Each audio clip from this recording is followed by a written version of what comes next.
I was always the responsible one. For 3 years, I lived in my parents' basement apartment, diligently saving for a house, while my younger brother Ethan coasted through life on charm and second chances. My tech career was flourishing, but somehow I remained invisible compared to the golden child. Then came the day they doubled my rent without warning, just as Ethan moved back home after his latest failure. Little did they know their betrayal would finally push me to choose myself. Before I tell you how I finally stood up for myself after years of being second best, let me know where you are watching from, and hit that subscribe button if you've ever had to choose between family loyalty and self-respect. Growing up as the oldest son in the Taylor family meant one thing: responsibility. While my younger brother Ethan got to be the star, I was expected to be the stable one. From an early age, our roles were clearly defined in our suburban Chicago home. I was the serious, academically minded child, while Ethan was the charismatic athlete who could charm anyone with his easy smile and outgoing personality. Our childhood bedroom walls told the complete story. My side featured a few academic achievement certificates and science fair ribbons neatly framed and arranged in a straight line. Ethan's side exploded with sports trophies, team photos, and medals that our father had installed special shelving to display. My perfect SAT score earned a brief nod at dinner. Ethan's winning touchdown at a high school football game warranted a neighborhood barbecue. I don't want to sound bitter. My parents, Richard and Diana Taylor, weren't bad people. They provided well for us both, ensuring we had everything we needed. But the emotional economy of our household had always been imbalanced, with Ethan receiving the lion's share of attention, praise, and forgiveness. By 28, I had built a respectable life despite living somewhat in Ethan's shadow. After graduating with a computer science degree, I landed a job as a software developer at Tech Fusion, a growing company specializing in cloud security solutions. While not as flashy as some Silicon Valley startups, it offered stability, good benefits, and substantial growth potential. I had already been promoted twice in 4 years, with a salary that reflected my increasing value to the company. 3 years ago, when I was considering moving into my own place after college, my parents made what seemed like a generous offer.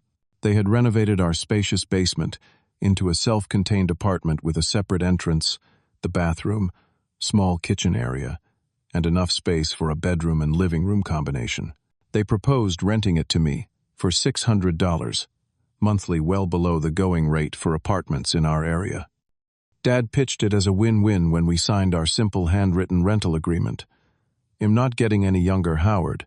The extra income helps us, and you get to save for your future. You always were good with money." The arrangement made financial sense.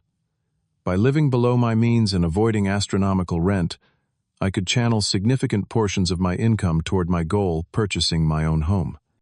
I created a detailed 3-year savings plan, calculating exactly how much I needed to set aside each month to accumulate a substantial down payment. I had almost reached my target goal. My savings account had grown impressively, and I had started casually browsing real estate listings. Another 6 months, and I would have enough for a 20% down payment on a modest but nice starter home in a good neighborhood. Melissa, my girlfriend of 2 years, fully supported my financial strategy. We had met through a mutual friend at a tech industry networking event, and she admired my disciplined approach to achieving independence. As a graphic designer with her own career ambitions, she understood the value of planning for the future. "We are playing the long game. Howard," she often reminded me when friends our age flaunted their expensive apartments furnished with credit card debt. "In 5 years, they'll still be paying rent while we could be building equity." Though we didn't officially live together, Melissa stayed over at my apartment several nights a week. We had tentatively discussed moving in together once I purchased my home, taking our relationship to the next level at the same time I achieved my financial milestone. Everything seemed to be proceeding according to plan. My basement apartment wasn't luxurious, but I had made it comfortable. I kept it meticulously clean, having learned early that maintaining your living space was part of adult responsibility. I had invested in a few quality furniture pieces that would transition well to my future home: a comfortable sectional sofa, a solid oak coffee table. I had refinished myself, and a decent mattress and bed frame. I handled all cleaning and maintenance myself, respecting the space as if it were entirely my own property. The calm, predictable rhythm of my life hit an unexpected note when my mother called me upstairs for a family dinner on a random Tuesday evening. Usually our family meals were reserved for Sundays, so this midweek gathering immediately raised my suspicions. I found my father sitting tensely at the head of the dining table, my mother arranging a casserole with unusual precision.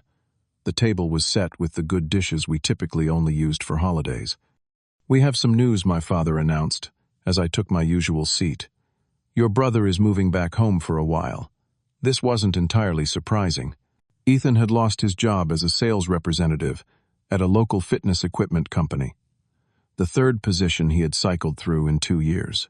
His employment history resembled a tour of the business district, brief stops, with enthusiastic beginnings and problematic endings.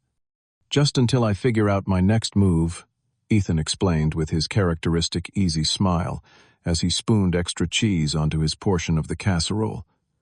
The management team had no vision. They couldn't recognize good ideas when they heard them. I nodded noncommittally, having heard similar explanations before.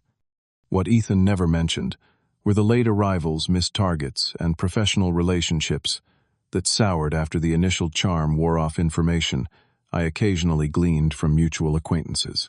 "What about your apartment?" I asked, knowing he shared a place with 2 friends from his brief college stint. "Lease ended, and rent is crazy right now," he replied with a shrug.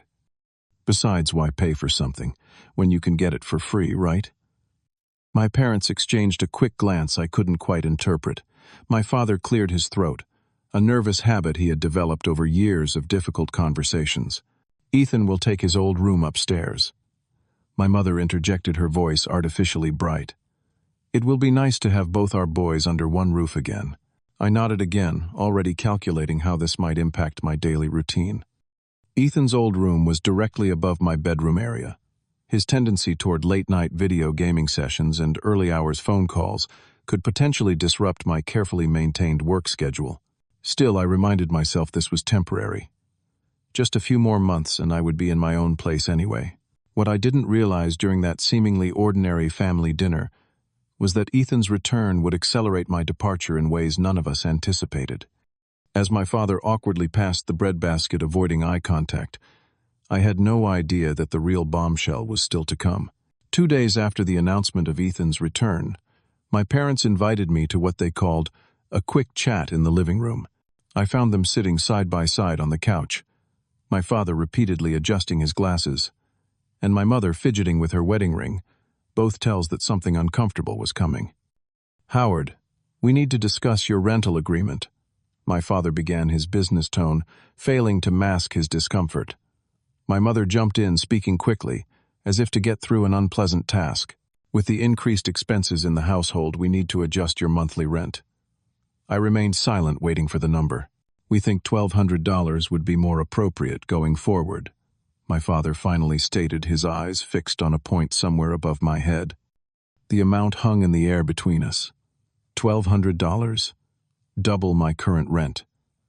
My carefully constructed financial plan crumbled in my mind like a sandcastle hit by a wave. I kept my expression neutral, though internally I was calculating the impact. This would effectively cut my monthly savings in half, extending my timeline for homeownership by years rather than months. "That's quite an increase," I said carefully. "May I ask what's changed?" My parents exchanged another of their meaningful glances. "Well, utility costs have gone up," my mother offered weakly, "and property taxes increased last year." I nodded slowly, knowing both statements were technically true but insufficient to explain a 100% increase. "I'm assuming Ethan will be contributing a similar amount." The uncomfortable silence that followed provided my answer before my mother finally spoke. "Well, Ethan is in a transitional period right now. Once he's back on his feet, he'll certainly contribute to the household. Translation: Ethan would pay nothing while I subsidized his return to the family nest. I need to think about this," I said, standing up before emotion could override my rationality. "When do you need my decision?"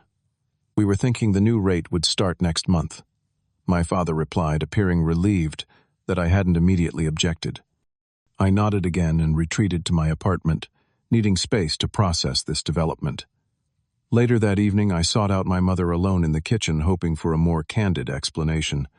"Mom, I understand if you need to raise the rent somewhat, but doubling it seems extreme."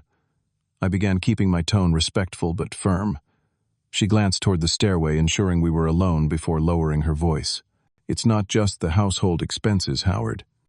Your brother has that car payment for the new Audi and some credit card situation, just until he finds another job. You understand, right? You've always been the responsible one." There it was. My reward for being responsible was to financially support my irresponsible brother. The irony might have been amusing if it weren't so painful. I attempted a similar conversation with my father the following day, catching him alone in the garage where he was organizing his tools. "Dad, about the rent increase," I began. "It's going to significantly impact my savings plan." He cut me off before I could continue. "Howard, sometimes family members need to step up. Your brother is going through a rough patch. This isn't permanent." When I tried to explain my perspective, he became defensive. "You've been getting a bargain rate for years, Howard. We're just adjusting to market value. Most landlords would give you 30 days' notice and be done with it." The fact that he was suddenly positioning himself as my landlord rather than my father spoke volumes. Meanwhile, Ethan had fully settled back into his old role as the favored son. When he joined me for breakfast one morning, he jokingly referred to me as Mom and Dad's tenant. The golden child and the paying customer, he laughed, helping himself to the coffee I had brewed. "Seriously though, thanks for helping out, bro. Dad mentioned your rent is covering some of my bills until I bounce back."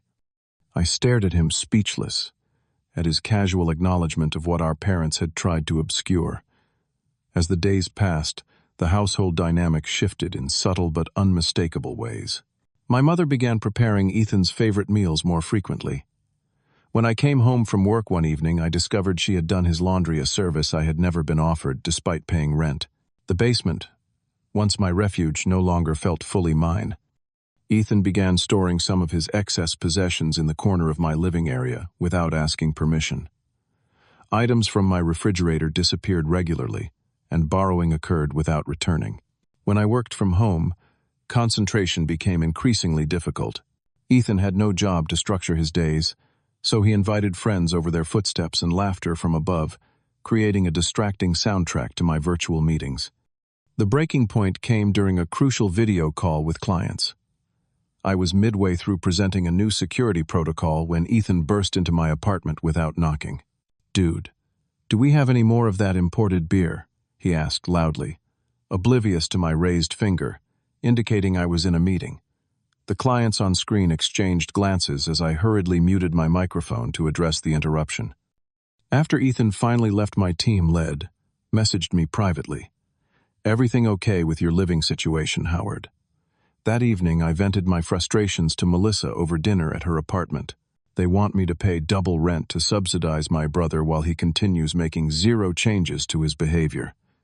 I explained, the accumulated resentment finally spilling over. Melissa listened thoughtfully, twirling pasta around her fork. "You know this isn't really about the money, Howard.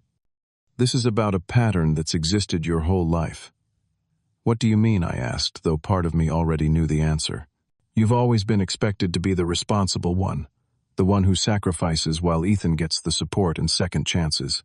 The money is just a symptom of the deeper imbalance." She reached across the table to take my hand. "They take you for granted because you've never given them reason not to." Her words crystallized something I had felt but never fully articulated. Nothing would change unless I changed it. The next morning, instead of going directly to work, I scheduled a meeting with Andrea, a real estate agent Melissa had recommended. I had planned to wait several more months before taking this step, but circumstances had accelerated my timeline. I showed her my savings documentation and credit history. I'm looking for something modest, but solid. Preferably, a 2-bedroom under market value that might need some cosmetic updates. She nodded approvingly at my financial paperwork. "Your timing might be perfect, Howard. I just got word about a property that hasn't even been officially listed yet. The owners are relocating for work and need a quick, uncomplicated sale." The house she showed me that afternoon wasn't perfect. The kitchen needed updating and the backyard was overgrown. But the foundation was solid, the roof was new, and the location was actually better than areas I had originally targeted. Most importantly, the motivated sellers had priced it 10% below comparable properties. By the end of the week, my offer was accepted. I signed the paperwork during my lunch breaks and arranged for inspections after work hours, telling no one in my family about these developments. The accelerated closing timeline would eat into my planned contingency fund, but Melissa helped me recalculate my budget to make it work. My secret sustained me through increasingly uncomfortable family dynamics. When my mother asked if I had thought about the rent increase, I replied non-committally, "Well, see how the numbers work out." Each time my father mentioned the new rate would begin soon, I nodded without commitment. Meanwhile, I systematically began packing my belongings while everyone was out of the house. Melissa helped me move smaller items to her apartment for temporary storage. I scheduled movers for the day after my closing date, planning the final revelation with the precision of a military operation. The closing process moved remarkably smoothly, as if the universe were finally rewarding my years of financial discipline and patience. When I held the keys to my new home in my hand, the metal felt cool and substantial, a tangible symbol of my independence. I chose Sunday dinner as the moment to reveal my plans, knowing the entire family would be present. My mother had prepared a roast Ethan's favorite, and my father was discussing helping Ethan explore sales positions at his friend's company. I cleared my throat during a lull in the conversation. "I wanted to let you know he'll be moving out next weekend." My announcement was met with blank stares.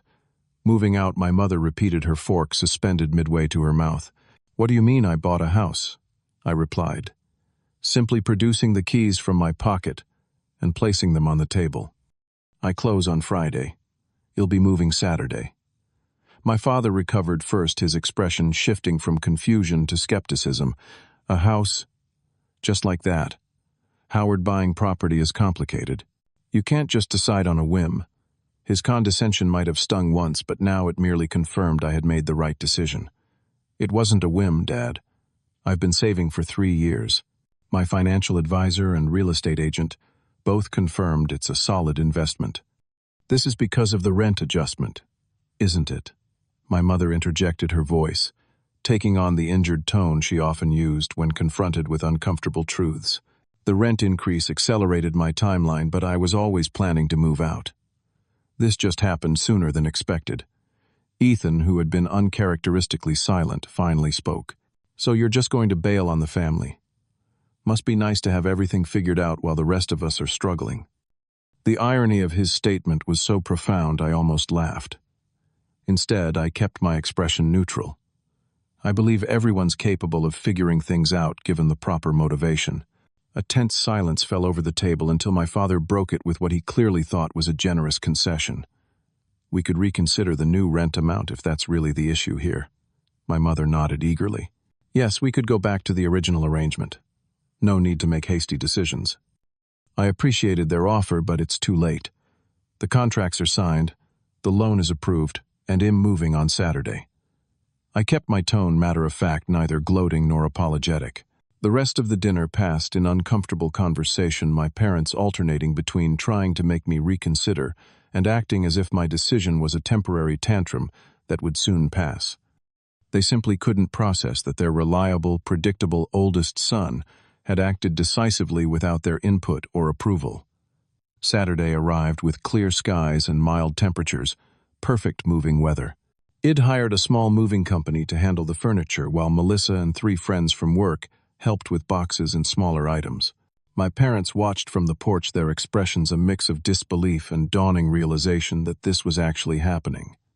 Ethan stood in the driveway, arms crossed as the movers loaded my sofa onto their truck. "You really think you're something special, don't you?" he muttered, as I walked past with a box of kitchen items. I paused, looking at my brother not with anger but with a clarity he'd never had before. "I'm not special, Ethan. I'm just an adult taking responsibility for my life. You could do the same." His face flushed, but before he could respond, one of my friends called for help with my bookshelf and I turned away. That brief exchange was the last significant conversation I had with my brother that day. By late afternoon, my belongings had been transported to my new home. Melissa and my friends stayed to help arrange furniture and unpack essentials, turning the empty house into something that already felt more like home than my parents' basement ever had. Standing in my living room after everyone had left, I experienced an overwhelming sense of peace, mixed with exhilaration. The house needed work, certainly. The walls needed fresh paint, the floors required refinishing, and the kitchen was straight out of the 90s. But it was mine, every imperfect square foot of it. For the first week in my new home, I heard nothing from my family. I immersed myself in setting up my space and establishing new routines. Melissa stayed over more nights than not, helping me paint the master bedroom a calming shade of blue and install new fixtures in the bathroom. The silence from my family broke with a tentative text from my mother, 10 days after I moved out. "Just checking that you're settled. Do you need anything?" I responded politely but briefly, letting her know I was doing well. I sent a few photos of the house improvements already completed, but didn't extend an invitation to visit. Those boundaries would need to be established carefully. Through Karen, my godmother, who remained close to both me and my parents, I learned that my departure had created more disruption than anyone had anticipated. Without my monthly contribution, my parents were struggling to cover both household expenses and Ethan's ongoing financial needs. Apparently, my father had assumed I was bluffing about moving out and had already allocated my increased rent toward Ethan's outstanding credit card debt. The sudden budget shortfall had forced some uncomfortable conversations between my parents about their financial priorities. 2 weeks after I moved, I received an unexpected call from my father. His greeting was awkwardly formal, as if he were calling a business associate rather than his son. "Howard, your mother and I were wondering if you might want to come over for dinner this Sunday." I paused before answering, hearing the strain in his voice. "Is this a family dinner, or do you need to discuss something specific?" His hesitation told me everything. "Well, we do have a situation with some bills that we'd appreciate your input on. Your brother is struggling to contribute what we expected, and with your rent no longer." He trailed off, seemingly realizing how his words sounded. "Dad, I'm happy to come to dinner as your son, but I can't be your financial backup plan. I've moved on and my budget is now allocated to my own household expenses." There was a long silence before he responded. "I understand. Perhaps another time then." 3 days later, Karen called me with an update she'd thought I should know. "Your parents' electric bill is past due, and they've received a disconnection notice. Your father is too proud to tell you, but they're genuinely struggling." My immediate instinct was concern, followed quickly by the recognition that this pattern would continue indefinitely if I stepped in to rescue them. "Did they ask Ethan to get any job at all to help out?" I asked Karen. Her sigh told me the answer before she spoke.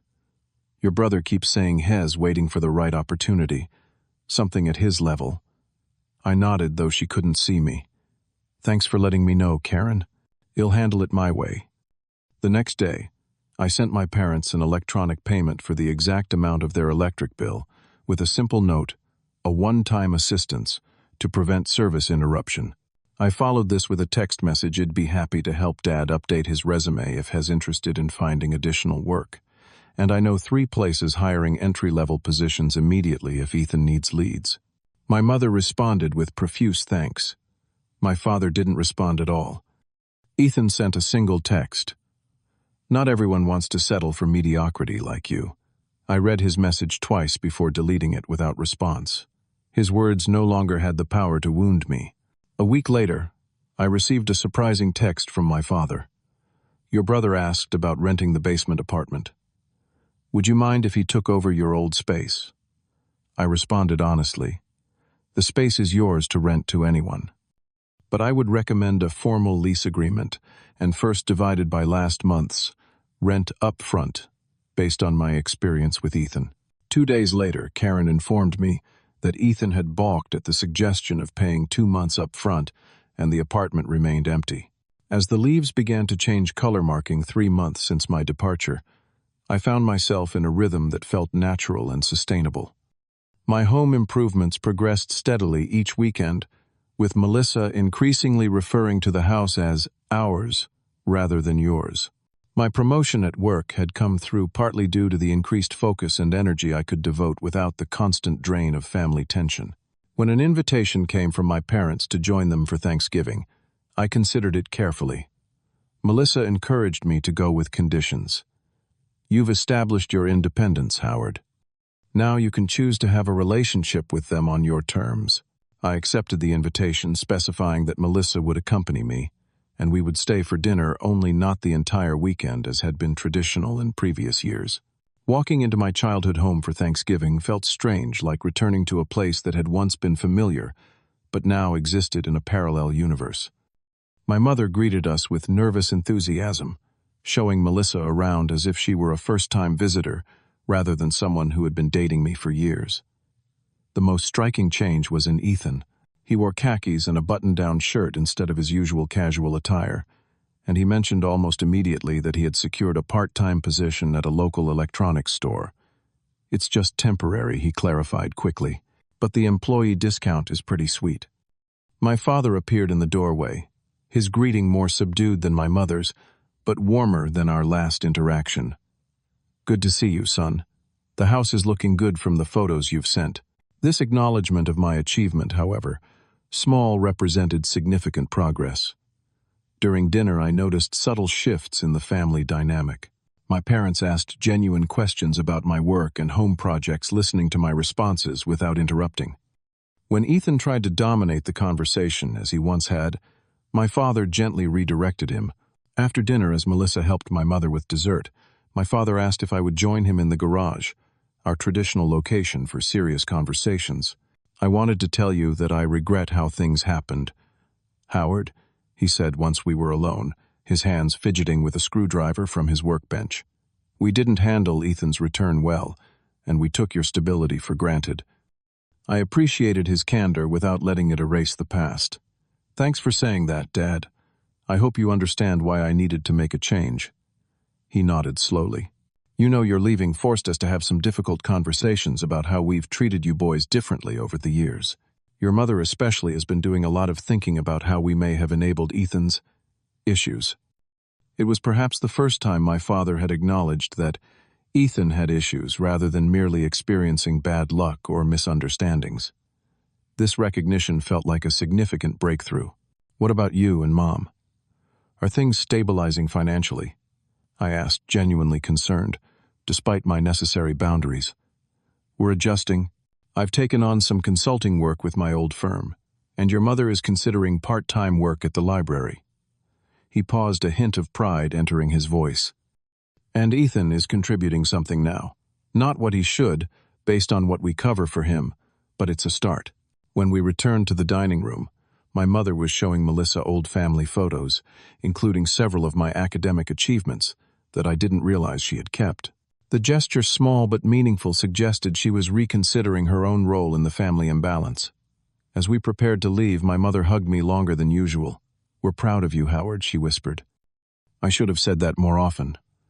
In the car driving home, Melissa squeezed my hand. That went better than expected. I nodded, processing the experience. They're learning. Not perfectly, but learning. Over the following months, our family relationship continued its cautious reconstruction. My parents visited my home for the first time, bringing a houseplant as a housewarming gift.